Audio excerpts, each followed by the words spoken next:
I'm packing up an order of sunchokes right now to send out.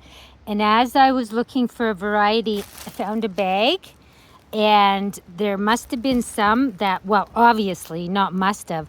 One of them was probably went bad and it made all the sunchokes around it. So there was an area in this bag that had gone bad.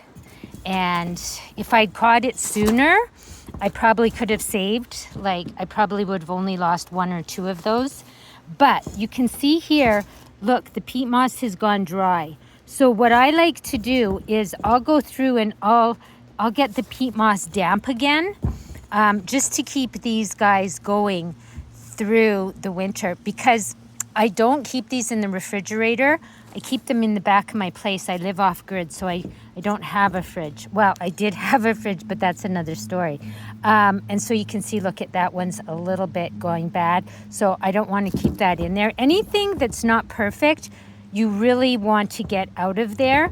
And then I'll just moisten this peat moss up again, put it back in, and I won't put them back in the same bag because you can see the area where they went bad.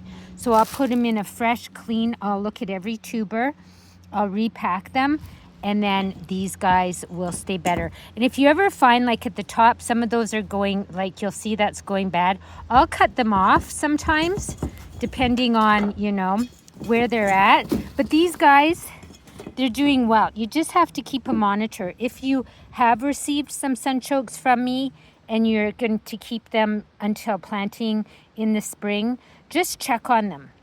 Keep checking. You don't want the peat moss to go super dry. You want it to be damp, but you don't want it to be super soggy, because if the sunchokes are too wet, they will rot also. Have a great day.